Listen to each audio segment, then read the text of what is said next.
what we're seeing here, this phenomenon of new state capitalism, is that there's been a very quick transformation in terms of how state property is becoming increasingly entangled with private property, and this is sort of giving capitalism a bit of a new flavor.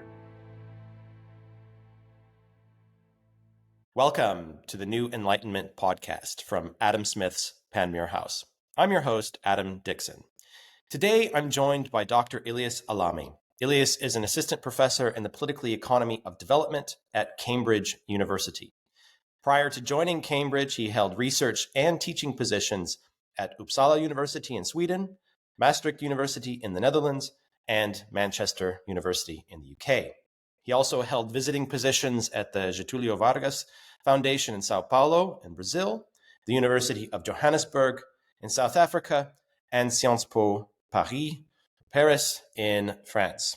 Ilias joins me today to discuss our new book, The Spectre of State Capitalism, which is published with Oxford University Press.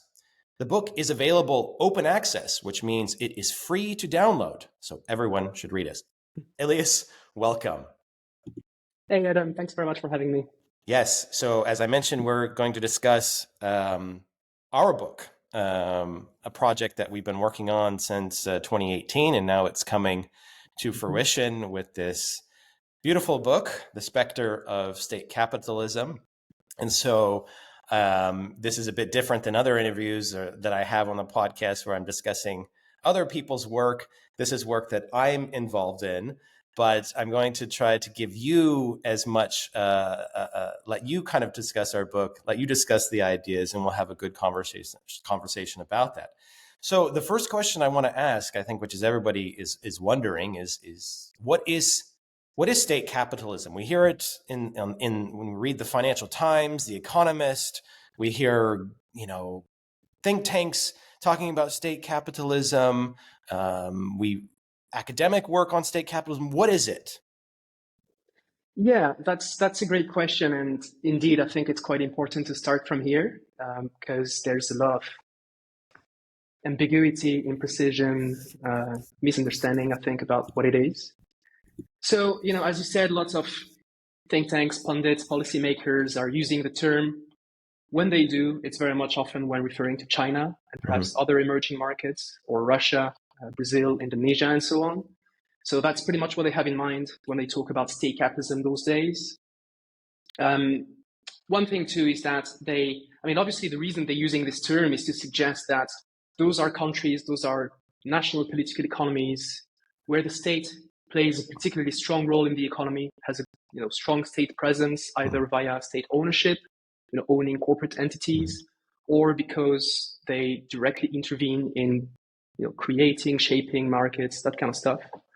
But most of those people, when mentioning state capitalism, of course, is to say something negative about those countries, or is to say that those are models which are somehow lesser than more traditional versions of capitalism, at least according to the argument, which would involve less state, less direct state intervention, more space for markets, for private enterprise, and all that kind of stuff.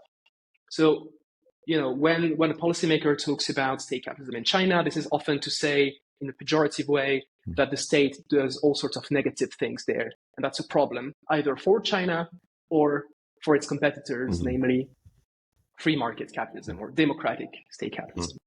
So, so that's how a lot of people, again, in the policymaking sphere, in the business press, and some academics as well, are using the term. Now, what we do in the book is use a different take on that. One thing we do is that we briefly explore some of the longer histories of the expression or the notion of state capitalism. And for this, we draw on a brilliant genealogy of the term, or a sort of historical survey of the uses of the term, which Nathan Sperber has written a couple of years ago. And he basically surveys how the term was used across basically 120 years. So he looks at how leftist revolutionaries in the late 19th century were using the term, and referring to some of to the development of capitalism at the time. Mm-hmm. He then looks at how Frankfurt School critical theorists were using it in the interwar period to think about the role of Weimar Germany and Nazi Germany and sort of transformation of the state in the context of the war economy, so the state playing a much more active role. You then had a bunch of people using the term to speak about post-war Western capitalist states, the development of the welfare state, a strong, the more Keynesian classical model with a lot of state presence and macroeconomic management, the classical developmental state in East Asia and other parts of the third world. So all of those were contexts and cases where scholars and activists and politicians have used the term. Now, more recently, so in the early 2010, scholars, mostly in strategic management and international business and corporate governance, are starting to use the term again because they observed that a lot of state enterprises from China, from Brazil, from other emerging markets were becoming more competitive internationally. They were, acquiring firms in other countries. They were trading internationally. They were investing internationally, becoming really competitive, sometimes more competitive than private firms. And so they started to use the term state capitalism to refer to that stuff. At the same time, and I'm sure we'll talk about this in a moment, but we also saw an increasing presence of sovereign wealth funds and other state-owned corporate entities. So those scholars were also referring to those as a case of state capitalism. Now, at the time, as I said, it looked like a lot of that stuff was coming primarily from emerging markets. And so gradually people starting to associate the notion of state capitalism with those economies, with those national economies. Now, just to close up this response, the way we use the notion in the book is a bit different, is to say, in fact, when we look at the question of state ownership today, at the question of state interventionism, so things like industrial policy, national development plans, state coordinated investments in infrastructure, trade and investment restrictions, all that kind of stuff is not only observable in those emerging markets and large developing economies. In fact, we're seeing a lot of that in advanced capitalist economies, very much the type that we would previously, or that those people would consider to be the paragons of free market democratic capitalism. And so we sort of flip this notion of state capitalism around a little bit and say, well, actually, if this notion is to be helpful to understand how and why states do more today, then we need to have a global understanding. We need to use this notion to try and understand why states are doing so much more at the global level, on the planetary scale. So this is sort of what we're engaging with in the book. So I think just to add something to that, I think an easy way to capture that dilemma is to ask people, say, okay, so if China is state capitalist, and you think, yeah, it's state capitalist in the sense that it has very large state-owned enterprises, it has very large state-owned banks, large sovereign wealth funds, China Investment Corporation, SAFE. You look at China and you think, yes, from a quantitative perspective, we're going to count the economy and we count activity. The state is very big.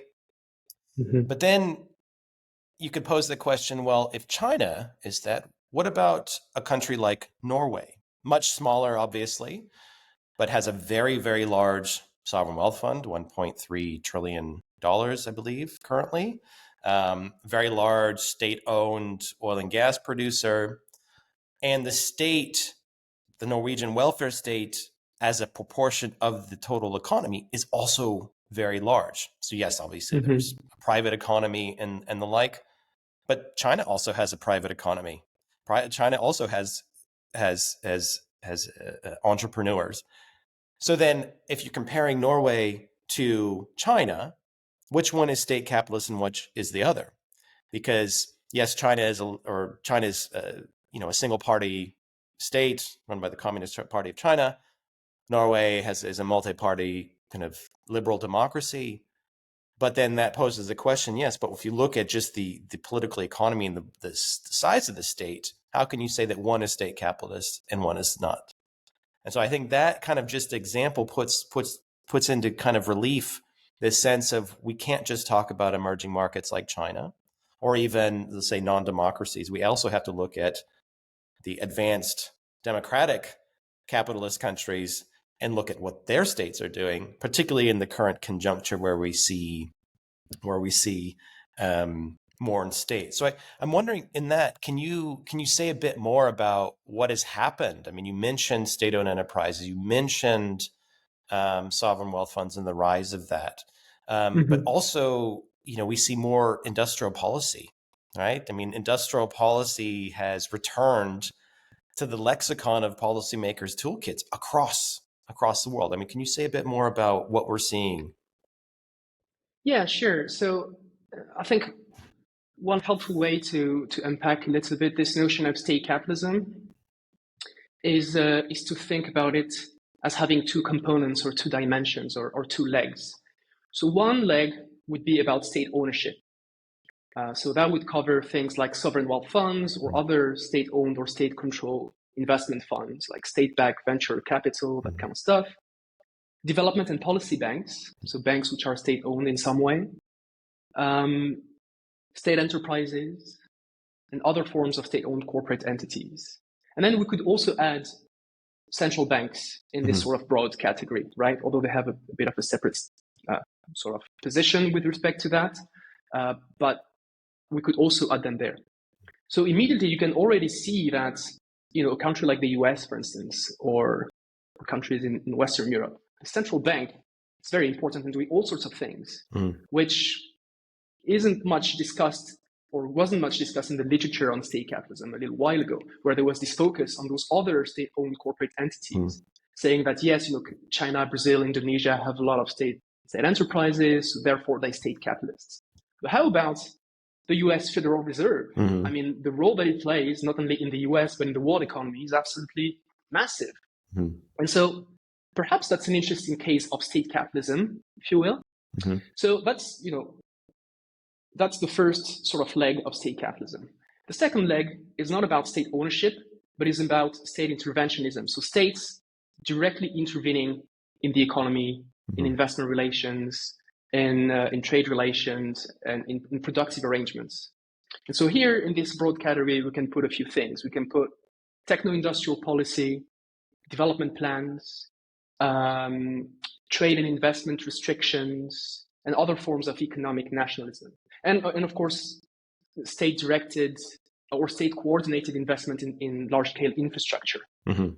So when we look at what happened about those two legs of state capitalism in the global economy over the past 20 years or so since the turn of the millennium, we see that there's been a massive expansion of all of those institutional and political forms.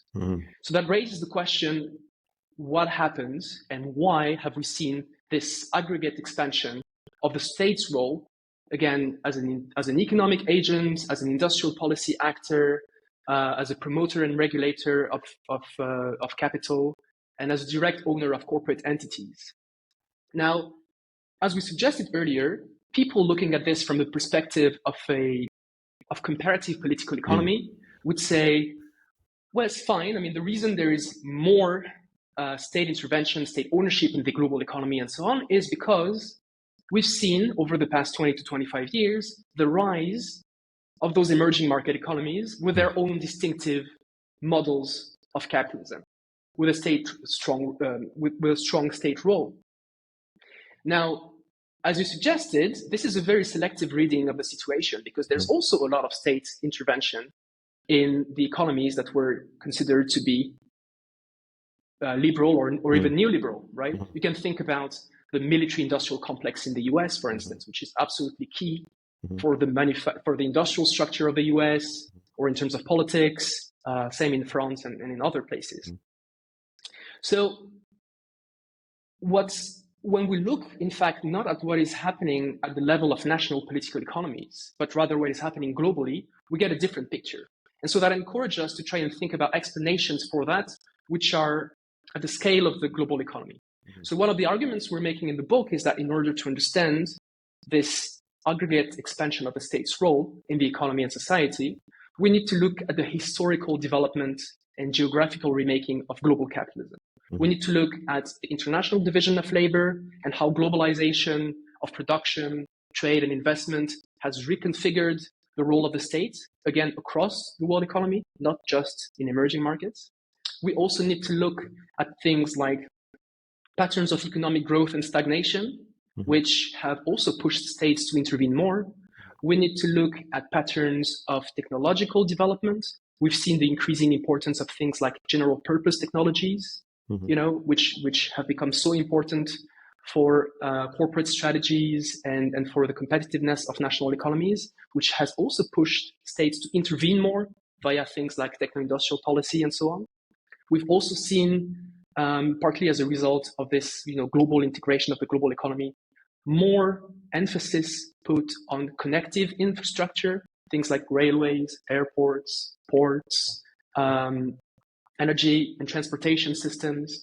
Those have also, like the development of those connective infrastructure has also required extensive state intervention, both to fund and to coordinate the development of those infrastructure. So the point is, and so those are all factors that we unpack in the book and offer examples for. But the point is that the determinants of this expanded state role in the economy are not to be found at the national level. I mean, yes, there's immense diversity in terms of how national political economies are organized. And there's countries where the state appears more visible and appears to do more things than others. But there's also factors or forces that cut across national political economies. And again, which scale is the global or the planetary.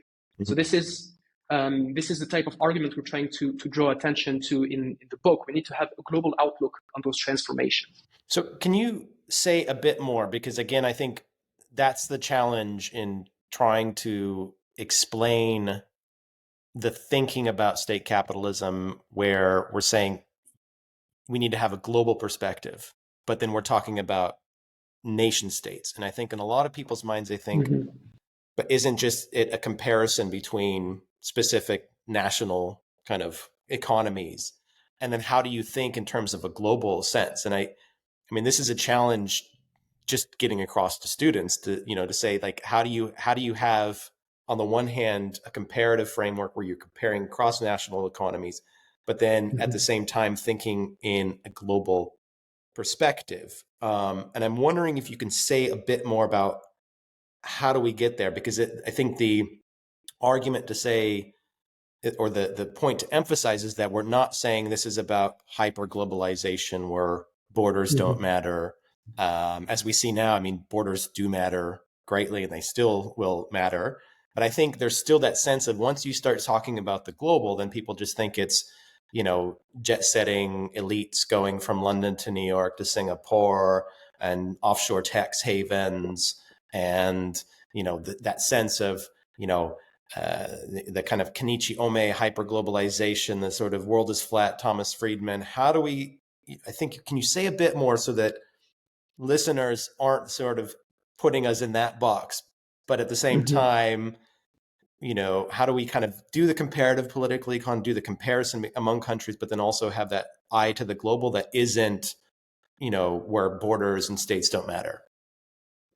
Yeah, that's a great question, and of course it's a difficult thing to do to get this point across. But a couple of points here. One is that looking at the world in terms of different national political economies is important, and comparative political economists have done a great job at describing, empirically and otherwise, institutions and how they differ across national economies.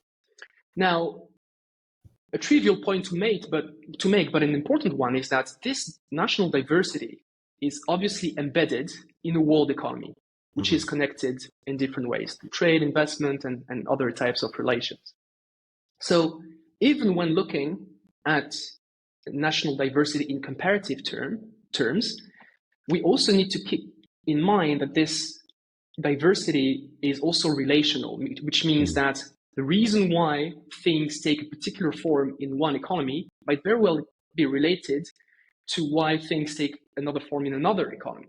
And that sounds a bit abstract, but just to give an example here, if you think about industrial policy in China, Let's take the example, for instance, of Made in China 2025, this ambitious industrial plan, which the Chinese state had designed in order to upgrade manufacturing activities in China and to become more competitive at the cutting edge of the productivity frontier and so on. This industrial policy plan obviously had massive consequences in terms of industrial policy elsewhere, including in the US, which has responded to this initiative with its own various industrial policy initiatives, the Inflation Reduction Act, the US Science and Chips Act, and so on and so forth. Western Europe, or the European Union, has itself then reacted to those new plans, so both the ones in the US as well as the ones in China. Japan, South Korea, Taiwan, Singapore all have designed new forms of industrial or techno-industrial plans as a means to compete with respect to this race for technological supremacy and green technologies and so on. So I guess the point I'm trying to make here is that the transnational connections between those forms of state intervention are very important in order to understand how the global landscape of state capitalism, again, so how this phenomenon is manifesting and how it's developing on a global scale. So you can see how there's an element of competitive emulation between countries, partly because they're caught up in this, geopolitically or geo-economically infused competition. But you also can see how basically countries look at what others do and try to adapt what they're doing in relation to that. So again, to wind down a rather long response, but the point that I'm trying to make in terms of making the case, to connect the national to the transnational here is to say that first, there's transnational forces and processes which cut across national political economies and which are important to understand even national diversity within national economies. And secondly, you also have those connections and various forms of interreferentiality between policy forms across countries. So countries copying each other or looking at what's happening elsewhere or reacting to what others do in a way that is contributing to the proliferation of state and ownership, as well as muscular forms of state interventionism. And in some cases, this is even more obvious than that. So if you think about the kind of tit-for-tat retaliation that is, sort of put in place by things like trade wars, where a country would put in place some tariffs as a means to defend itself or some of its sectors against another country. This other country would react to that by implementing its own tariffs. So you can see here a sort of policy emulation mechanism being in place. Same with things like investment restrictions. So you can have a country investing in another country, the country on the receiving end of those investments, putting in place some foreign investment screening mechanisms, for instance, as we've seen as of late, with a historically high amount of countries putting in place those measures. Now, of course, this is then having an impact again in terms of the patterns of investments, perhaps redirecting them to some other economies, which might react in turn. So again, this is to draw attention to those patterns of connections, interreferentiality, and competitive emulation. Right. So just to put it in a nutshell, the point is still that national economies or national political economies still matter. Decision-making at national levels, including in the corporate sector or the private sector, are still relevant. The history and geography or the contingency of the national political economy still matters greatly. However, we still need to put that in a global frame of we are interconnected. What happens in one place shapes or constrains decisions in another. And we can't compare country for country without having that transnational element or taking that transnational element seriously in the analysis. Yeah. Yes. I think that's okay. nice So with that. The question, and you referred to this, is a bit about, why state capitalism? Why now? Why in the last 20 years have we seen, for example, the number of sovereign wealth funds go from, 20 or 30 to over 100, depending on what you count as a sovereign wealth fund? Why do we see the growth of state-owned enterprises, or recently the calls for renationalizations of formerly privatized state-owned enterprises. Why do we see the rise of a more aggressive state intervention in places like the United States with the Inflation Reduction Act?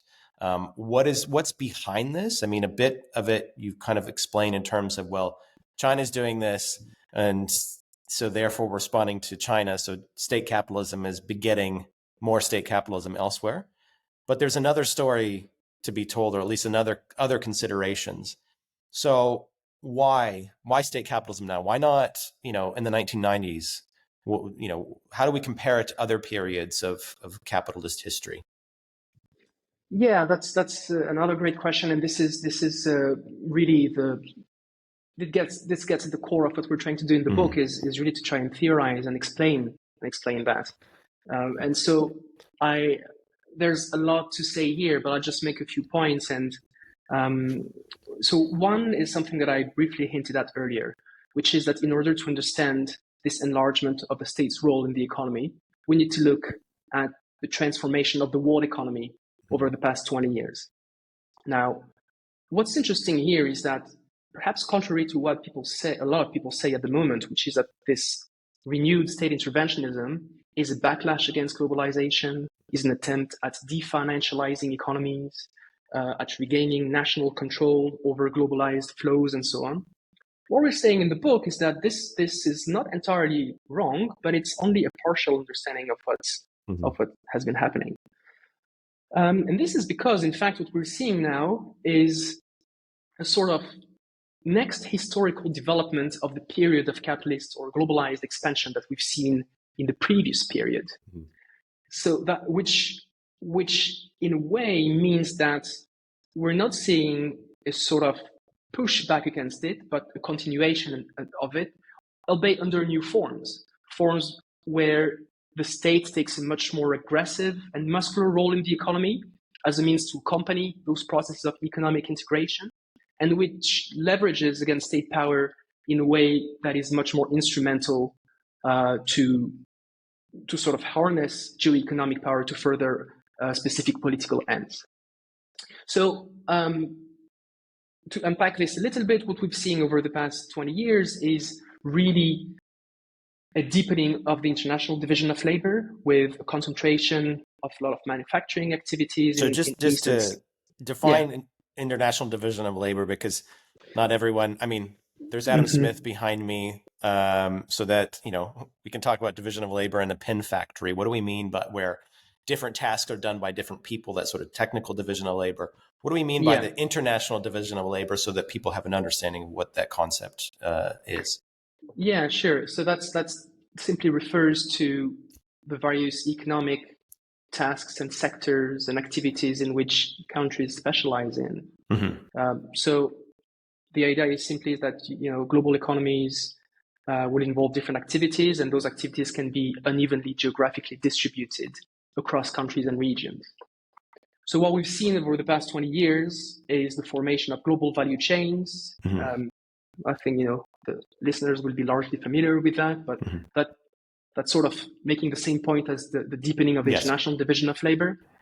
So you have the formation of global and regional value chains with a concentration of manufacturing activities in East and Southeast Asia, as well as other pockets in Central America and Central and Eastern Europe. The upshot of that is that you have some accelerated patterns of deindustrialization in countries which used to host a lot of those manufacturing activities, which have now been shipped elsewhere. You also have countries which have specialized even more in the production of the primary mining and energy and raw materials commodities, which are very important for those patterns of manufacturing. So countries, especially in Latin America and Africa and some bits of Southeast Asia. What this has triggered is a formation of surpluses in some economies, and which then have been used by governments as resources mobilized by sovereign wealth funds or state enterprises. So those sort of global imbalances as economists refer to those, have offered the material basis for an expanded state role as an owner of capital in a lot of economies.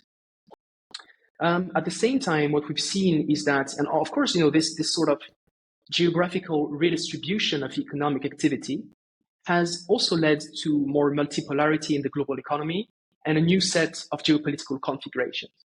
The rise of China, of course, is very important here, but there's also regional powers in Latin America, in the Middle East, and elsewhere, which have become more assertive because they had the material resources to do so.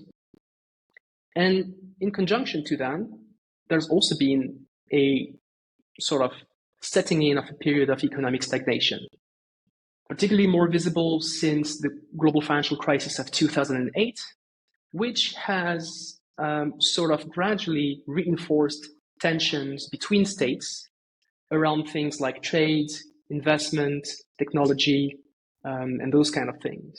So we've got this sort of intensification of geo-economic and geopolitical tensions between countries as a result of this process. Now, all of what I've described has pushed states to intervene more and more extensively and perhaps in a more muscular way in economy. At least this is the argument we're making in the book, arguing that the various institutional forms that we've discussed so far, so things like sovereign wealth funds, state enterprises, policy banks, techno-industrial policies, national development plans, trade and investment restrictions, those are all, are grounded in the sort of structural developments that I just described.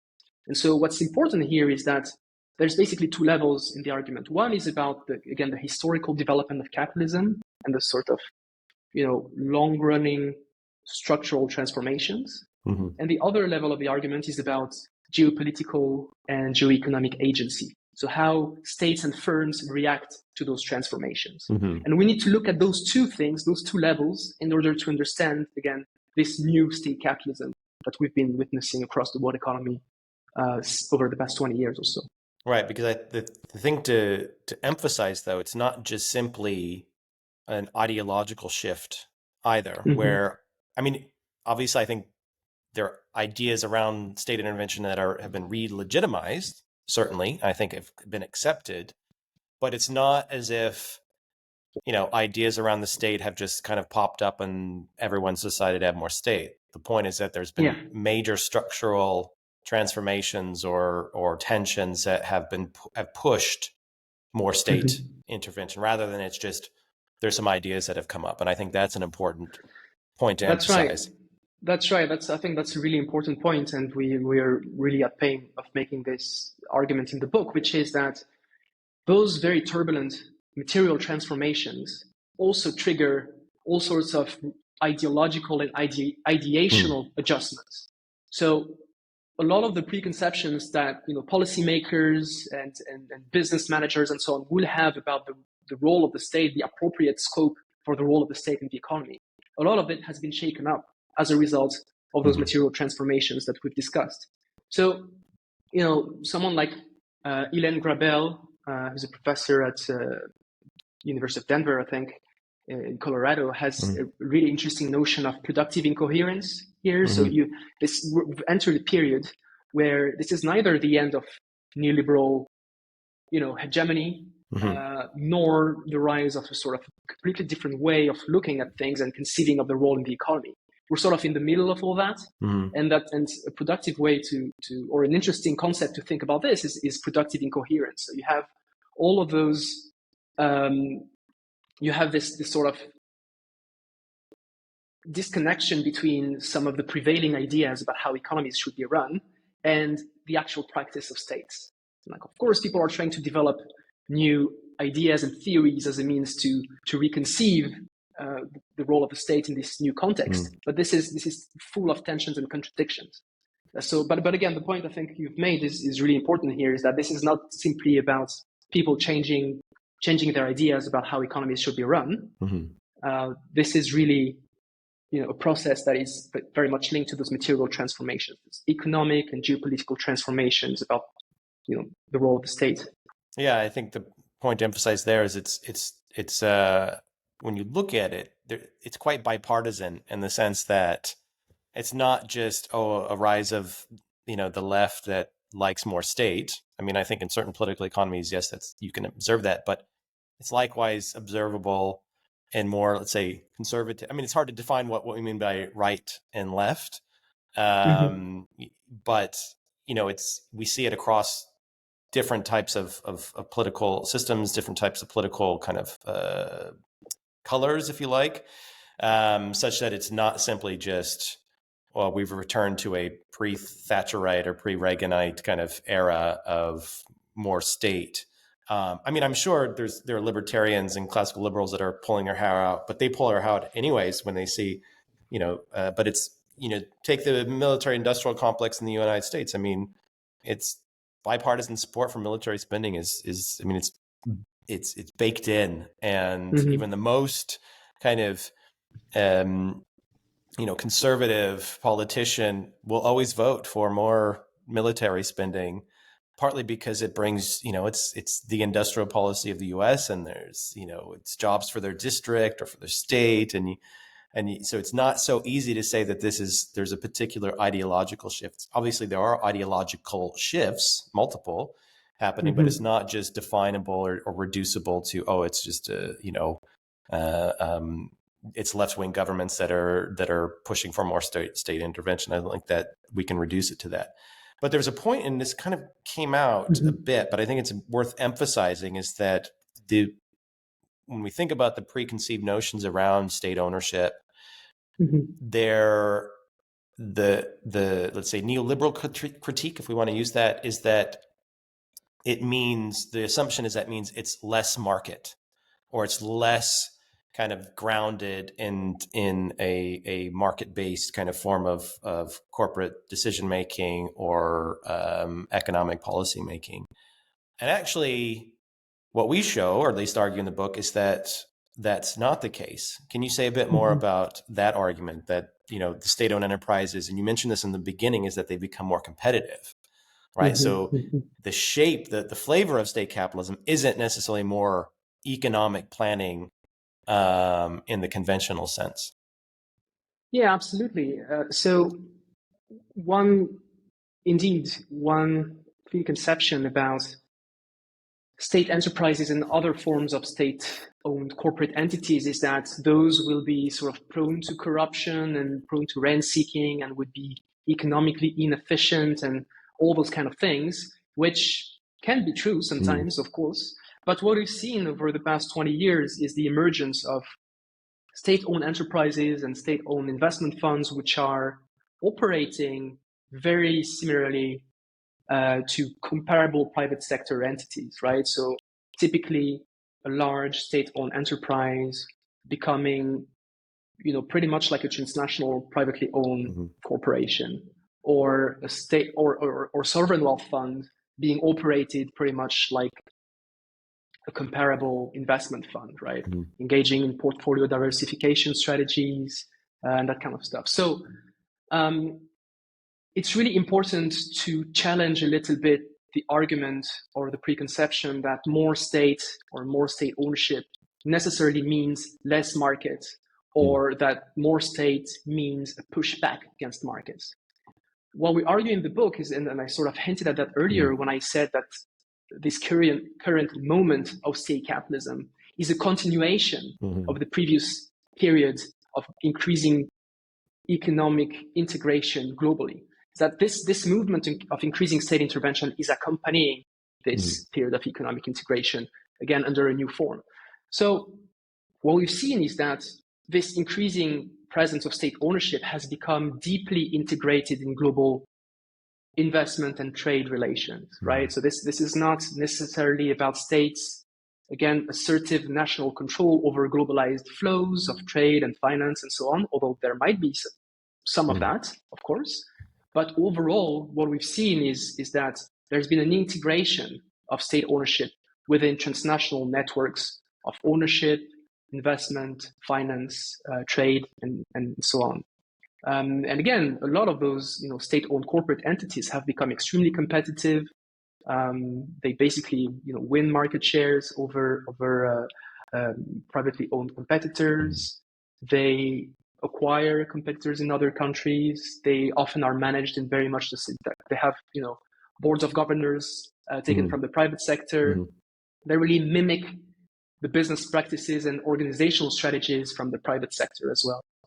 So this is a new form of state ownership that we're seeing here, one that is very different from the sort of classical type of state ownership that people have in mind, like the classic national public utilities from the 40s and 50s and so on, or and a lot of those are not necessarily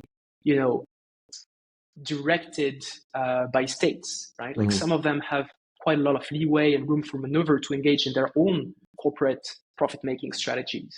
They don't necessarily directly obey, the orders of their state sponsors. There's also all sorts of room for maneuver for those entities to express their own agencies, their own business agencies. Right. No, I think one thing that I should say, just in addition to what I said earlier, about why states are doing this at the current moment. A lot of people would, of course, say that this is because of the impact of COVID and the war in Ukraine and crisis events such as those two, right? And we do acknowledge the importance of those, and indeed they tend to catalyze transformations and create all sorts of space for experimentations with new policies and so on. However, what we say is that those are, as I said, are just moments of acceleration, right? They can catalyze forces that were already at play before.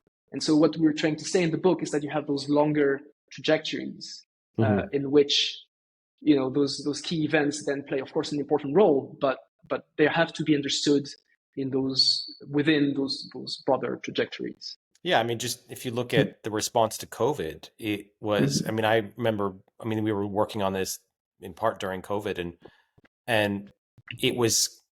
I don't want to say astonishing, but almost astonishing to see how quick governments were to seize the opportunity to, I mean, effectively just really intervene in I mean, partly they'll say, well, we had to because there was a crisis, but that you say that acceleration of it. And I don't think that acceleration and how fast and how extensive they intervened and the continuation of that would not have happened if we didn't have the 20 previous years, one where we were accustomed to increasing state intervention, particularly after the 2008, and governments got more, and governments of whatever color got used to more state intervention in these crises like Ukraine, an opportunity to reassert authority or reassert kind of this kind of state capitalist moment and extend it.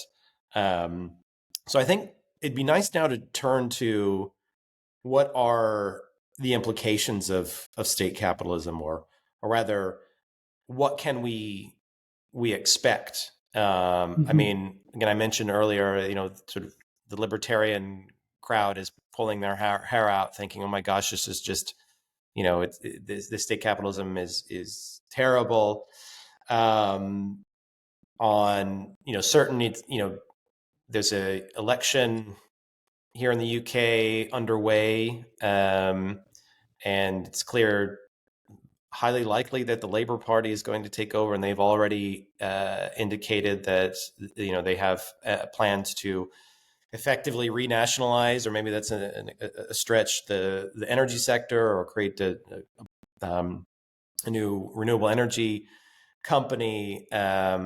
We see, in terms of climate change or the energy transition, that the likelihood is that states are going to have to, given the scale of investment needed for renewables, or increasing the share of nuclear power, that's going to require state ownership, or at least massive state investment to underwrite that. I had Brett Christopher's on the podcast, the second one, where his claim is that, well, the markets for renewables, it just doesn't work. And so what we need is effectively a public utility.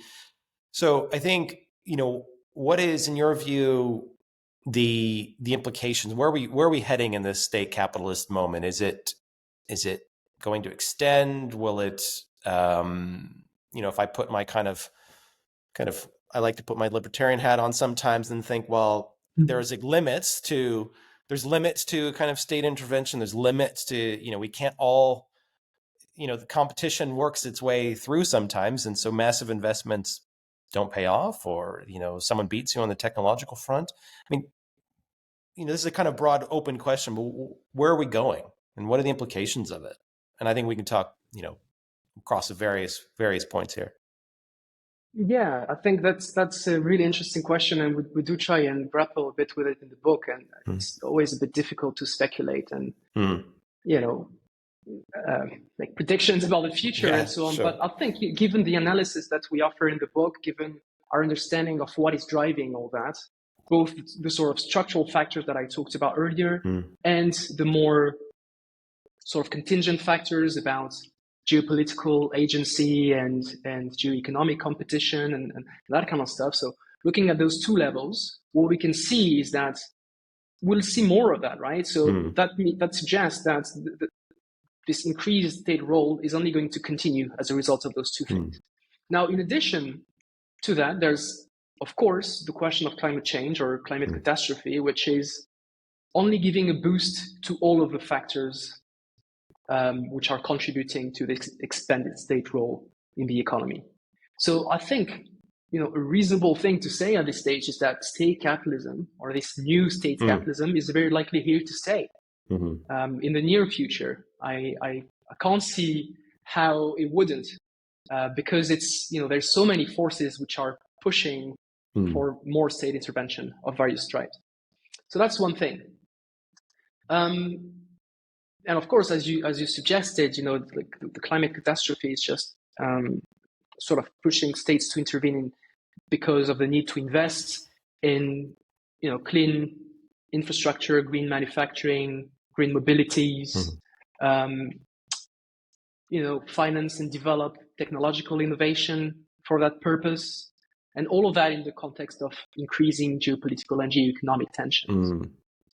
So, yes, it's the question, though, is that to what extent is state capitalism going to be a force for, a fair transition, right, an equitable transition, a force and to for what good. extent it's not going to be, right? So, at the very least, what is happening at the moment is that this increased state interventionism is opening space for a bit more policy experimentation, as we've briefly suggested earlier, which I suppose is a positive development. So that also offers more space for people to make all sorts of interesting proposals about how to harness state ownership in perhaps more democratic ways, in ways that would transform state ownership in something that is more accountable to everyday people, more democratic, more transparent, and towards progressive ends. That's one thing. So I do see some sort of positive opening with respect to that. However, it's also very clear that this renewed state interventionism, enhanced state ownership, and so on, is hardwired into some things that are pretty nasty. So this, aggressive nationalism, this is something that we've not discussed too much, but like states over the same period have also tended to become more aggressive towards their own citizen, developing extremely coercive forms of political rule, surveillance, quelling dissent in various forms, various protests, and so on. And so this too is sort of part of the same process, right? So it's kind of hard to see how you could simply disentangle the good or the potentially promising aspects of state capitalism from the nasty part. That doesn't quite work like this, right? Yeah. And I think some people have made this argument quite powerfully in the case of the US. There's lots of debates about how should the left or progressive forces should think about the IRA or the US Science and Chips Act and other forms of green and techno-industrial policy. Should we think about this as an interesting, productive opportunity, or is this something that is necessarily entangled with, anti-China, with the position of a sort of like struggling hegemon, and how it's trying to prevent a contender from sort of eating into its power and market shares and so on. I mean, those two things are not easy to disentangle. At very, that's the least we can say.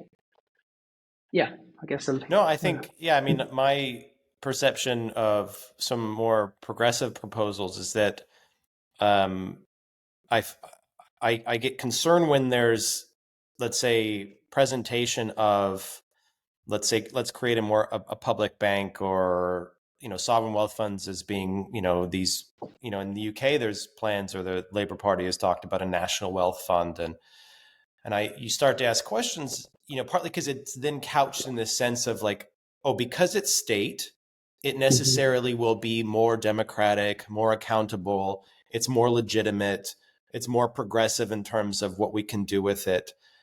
And at some point you think, well, possibly, but it's not a given. And that's where I kind of get uncomfortable, in the sense that sometimes these proposals, it's always assumed that there's a given, that it's going to be more accountable, but then, or on the one hand, more accountable because it's necessarily part of the state, which I don't think it's a given, because that depends on, like, well, how do you decide who runs it, and how is it governed, who is it accountable to, under what terms, and then once you set up the governance structure of it, what does that do in terms of its performance, and in terms of its mission or mandate?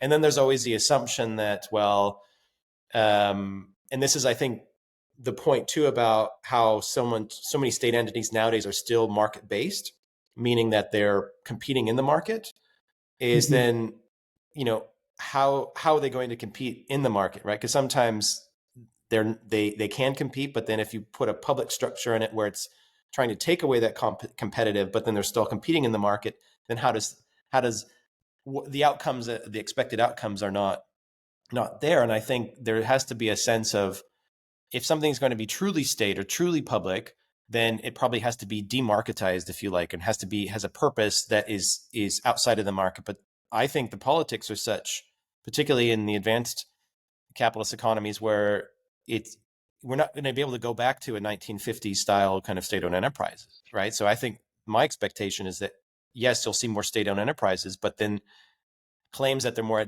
democratic or more accountable, I'm not so convinced that will happen, nor that they will operate in a way that's different than, let's say, a private sector. And then at some point you think, well, okay, what are we achieving from that? Now, I'm not trying to kind of make a sort of anti sort of progressive argument, but I just kind of put a skeptical, I mean, that's what I try to do as a social scientist, to sit back and say, well, yeah, we might want these good plans, but then actually how can we expect them to be more democratic, actually, when it takes a lot of work to make them more democratic? And then on the other hand, you think, well, in an advanced capitalist economy, it's like, well, instead of creating another state entity, why don't we kind of try to shape what the private sector is doing, or kind of shape, and influence corporations in a way that they're acting in ways that are more conducive to, let's say, environmental sustainability, or workers' rights and the like. So there's a whole toolkit that we have, such that you don't necessarily need to have more state, right? So I think, take sovereign wealth funds, for example. It's become fashionable for governments to want one. And I've said to governments, or, certain policy forums that I've been in, I said, well, do you really need a sovereign fund? I mean, if you want to, increase the venture capital sector in your economy, do you really need to have the state do that? I mean, I'm not saying that there isn't, but there's like kind of questions that need to be asked in terms of, particularly because you see a bleed into different policy areas. So it's like, well, we have a sovereign fund so it can invest strategically in the health and education sector. You think, okay, for some reasons, for some areas, that might be actually a good thing, right? There might, if you have a certain entity that can invest in particular innovative fields or create kind of opportunities. But then at some point you think, well, why don't you just improve what the health ministry is doing? And why don't you go and look at what the Ministry of Education is doing, and kind of try to improve the sector there? You don't need a kind of investment fund or a state-owned enterprise to kind of offer these things. We have the toolkit already within the state to do these things.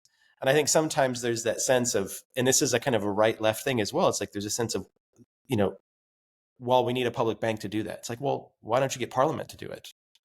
How do Mm-hmm. you mobilize the tools of government already rather than creating more organizations, more layers of potential bureaucracy? And again, this is not to make a claim about it, but I think some of these harder questions that need to be asked about the move towards more state capitalism. I'm curious, though. People will wonder, well, what are the cracks going to be? I mean, you've kind of mentioned some in terms of the tensions within it, right? So how does is the Inflation Reduction Act in the United States, is it a green development policy, or is it a jobs program, or is it just, part of the geo-economic competition between the US and China? It's probably all three of those. Mm-hmm. And there's a lot of tensions, and those tensions can accelerate and intensify. 100% tariffs on Chinese electric vehicles, all while we need to kind of actually be, as a globe, kind of working together on, the energy transition. I'm just curious, what are the cracks that could appear that will lead us to less state capitalism, if I could ask that? I mean, maybe that's a hard kind of question to speculate on, but, I think like a classical liberal will say, well, it's just, this is going to kind of break down at some point because or let's put a Hayekian perspective there, or Hayek will say, well, the government, the planners don't know what they don't know. And so eventually it's going to kind of break down and things will, kind of move back to a different setting. I mean, where do you think, I guess, if you could say where we're going in terms of the cracks or the potential things that will move us to less state capitalism, if that's even a possibility? Because as I think we also say in the book, state capitalism is often the norm in history. Yeah, vast question indeed. But I just, and I'll get to that in a second, but I just want to add a couple of things in response to what you said earlier. And I share a lot of your skepticism towards some of the proposals around state ownership and as a necessarily good things. I mean, we know very well by now that state ownership can be pretty bad. State enterprises can be horrible for the environment and for their workers as well in all sorts of ways. And many state-owned investment funds are integrated into structures of financialization, which have all sorts of detrimental effects on societies and inequality and so on. So, but that's an important thing to repeat, I guess, partly because there's a lot of excitement indeed on the left about what the state can achieve, and it's good to have to be sort of nuanced about the role of property. Like changing property relations is not a silver bullet really in any way. But that being said, I think there's also really interesting proposals. Like a think tank in the UK, like Commonwealth, is really thinking in terms of how to design and govern public entities in a way that render them very agile and responsive to local needs in terms of democratic needs, but also in terms of the imperatives of climate transition and how they could be involved in a very effective and quick strategy of electrification, for instance. So there's some interesting debates which are happening, and I think quite deeply that the reason they are happening at the moment is precisely because of the space, but also the mental space and the opening in terms of ideas, which is generated by this process of state transformation that we've described for the past hour or so. Now, of course, all of those things will have to be accompanied by strategies of broad economic democratization. I think that's pretty clear. There is no way that we can render, particular state-owned investment funds or particular state enterprises more democratic and more responsive to local needs if they're not embedded in a wider project.